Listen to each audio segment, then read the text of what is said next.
dengan air.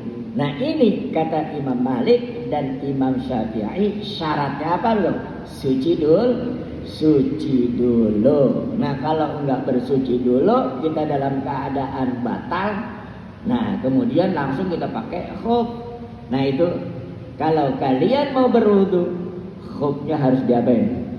Dibuka. Karena kalian tadi tidak apa? Waktu pemakai khuf tidak dalam keadaan bersuci. Itulah menurut Imam Syafi'i dan Imam Malik. Nah kalau dia tidak suci, tidak boleh dia mengusap itu sepatunya. Begitupun wa hukiya an Ahmad wa ashabir ra'. Nah sedangkan menurut Imam Ahmad dan ahli ashabir ra' annahu yajuzul labis ala hadasin. Nah sedangkan menurut Imam Ahmad adalah diperbolehkan tuh, yaitu ya memakai dan dia itu masih dalam keadaan dalam keadaan hadas wa ma yahmilu taharatuhu. Nah ini ya. Nah sedangkan menurut Imam Ahmad, walaupun dia itu dalam keadaan tidak suci dan kemudian dia memakai khuf dan dia kemudian udah masuk waktu sholat atau waktu-waktu yang lain yang perlu menggunakan kita bersuci, itu enggak perlu pakai apa itu? Bersuci dulu. Tapi cukup kalau kita mau berwudu, khufnya cukup di apa nih? Diusap. Itu menurut para ahli ar-ra'i.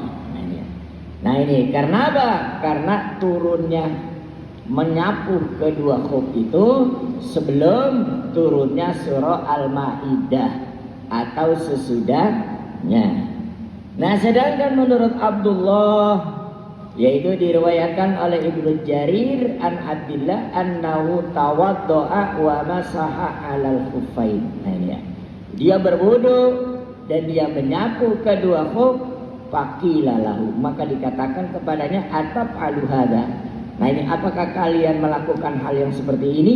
Faqala ma yamnauni an amsaha. Nah ini enggak ada yang melarangnya ketika aku ini tidak dalam keadaan suci dan boleh menyapu kedua khufnya. Wa qad ra'aitu Rasulullah sallallahu alaihi wasallam, dan ketika itu adalah aku melihat Rasulullah sallallahu alaihi wasallam yang sahu faqila lahu aqbil nuzul al-maidah amba'daha. Faqala Jarir bin Abdillah ma aslamtu illa ba'da nuzulil maidah. Rawahu Abu Dawud.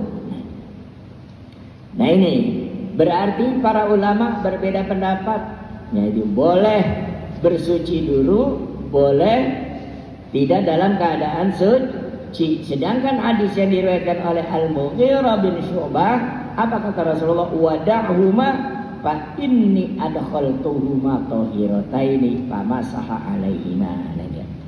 Nah kemudian yang diusap atasnya atau bawahnya. Nah ini wa masaha a'lal khuf au asfalahu. Nah ini apakah dia mengusapnya bagian atasnya saja atau bagian bawahnya? Wa qala Syafi'i wa ashabu al-akmal bi kaifiyatil masih ayyada'a asabi'ahu yadul yumna mufarrijatun ala muqaddami dzaril khuf. Nah sedangkan menurut Imam Syafi'i dan para sahabat-sahabatnya yang lain bahwa cukup mengusap ke atasnya saja, tidak diperintahkan kepada bawahnya. Ya sebagaimana hadis yang diriwayatkan oleh Mughirah bin Syu'bah. Nah di sini dibantah oleh hadis yang diriwayatkan oleh Ali. Ini orang yang mengusap atasnya dan bawahnya. Nah ini apa kata Sayyidina Ali? Wa an Aliin radhiyallahu anhu qala Diriwayatkan dari Ali, semoga Allah ridho kepadanya, berkata, "Lau kana dinu birra'i." Ya, kalau seandainya agama itu selalu menggunakan akal. Nah ini ya, lakana asfal khub aula bil masjidin a'la. Nah ini ya. Nah kata Sayyidina Ali, kalau seandainya agama itu selalu digunakan pakai akal. Nah ini ya.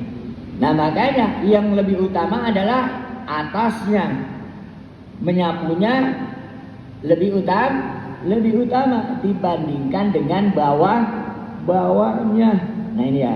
Nah ini lakanal asfalul hub aula bil masjidin a'la. Berarti nyapu bawahnya itu lebih utama. Kok kenapa disuruh apanya? Atasnya saja, bawahnya kan kagak. Nah inilah perintah agama. Janganlah kita selalu menggunakan akal. Kok kenapa perut yang kentut, yang diusap, yaitu yang disiram mukanya, tangannya, kepala ini ya. Nah ini kata Sayyidina Ali, kalau agama itu selalu menggunakan pakai akal, ya begitu. Nah kita harus ikuti apa yang diperintah oleh Rasul. Kata Rasul apa? Atasnya, ya udah, atasnya aja, bawahnya kan yang kotor, yang sering lewat, yang dibuat lewat itu kaki. Nah di situ kata Sayyidina Ali. Nah kenapa kok Rasulullah memerintahkan atasnya? Nah ini tidak mewajibkan juga bawahnya. Nah ini ya. Laukana dinu birra. Nah ini ya, kata Rasul, kata apa Sayyidina Ali, kalau agama itu selalu menggunakan pakai akal, ya yang bawah lah yang lebih utama dibanding dengan yang atas. Karena yang bawah sering dilewati, yang kotor. Nah, hadzal hadis zahirun annahu mauqufun labzun. Nah di sini bahwa hadis ini adalah jelas, ya, bahwa kita disuruh taat, kita disuruh patuh apa yang diperintahkan oleh Allah dan Rasulnya. Kenapa kok kita disuruh puasa dari jam sekian sampai jam sekian? Ya itu emang udah perintah. Kok kenapa kita disuruh beribadah, sholat zuhur 4 rakaat, sholat asar 4 rakaat, sholat maghrib 3 rakaat, sholat isya 4 rakaat, subuh 2 rakaat? Ya karena itu adalah udah merupakan perintah dari Allah. Kenapa kok pakai ruku, pakai sujud? Nah iya. Nah kenapa? Karena kata Rasulullah, sallu kama ra'aitumuni usolli. Sholatlah kalian sebagaimana juga aku sholat. Nah pada saat itu orang lihat, oh Rasulullah di sholat ngangkat tangan, dan kagak ada Rasulullah doanya itu nggak pakai ngangkat tangan. Melihat Rasulullah di sholat subuh baru itu pakai kunut. Wah kok ada kunutnya? Dan kemudian Rasulullah melakukan apa itu? Sholat subuh kagak pakai kunut. Nah berarti yang pakai kunut maupun yang tidak pakai kunut semuanya itu adalah benar. Kenapa? Kata Rasulullah, sallu kama ra'aitumuni usolli. Begitupun juga kita disuruh puasa sunnah hari Senin dan hari Kamis. Nah apakah kalau kita puasa terus itu merupakan kewajiban? Jadi tidak. Ya itu adalah boleh puasa, boleh tidak. Begitupun juga salat, boleh kunut, boleh tidak. Kenapa? Karena Rasulullah pernah melakukan. Nah itu ya. Yang pernah dilakukan oleh Rasul kita lakukan terus, boleh nggak? Ya boleh-boleh saja. Yang karena Rasulullah pernah meninggalkan, melakukan, ya juga pun boleh-boleh saja. Berarti menandakan bahwa perintah itu adalah tidak wajib. Perintah itu adalah tidak wajib, berarti hukumnya adalah sunnah. Nah ini kadang-kadang kan kita pada ribut, wah ini yang begini, ini begini. Nah ini ya. Ya sholat taraweh hanya 13 rakaat, sholat taraweh 20 rakaat. Nah ini ya. Nah zaman Rasul sholat taraweh ada nggak? Zaman Rasul ada nggak sholat taraweh? Kagak ada. Yang ada sholat malam. Sholat taraweh itu adalah dilakukan pada waktu para sahabat. Nah dia. Nah makanya kata Rasulullah disuruh berpegang teguhlah kepada khulafaur rasyidin. Kalau nggak ada dalam Al-Quran.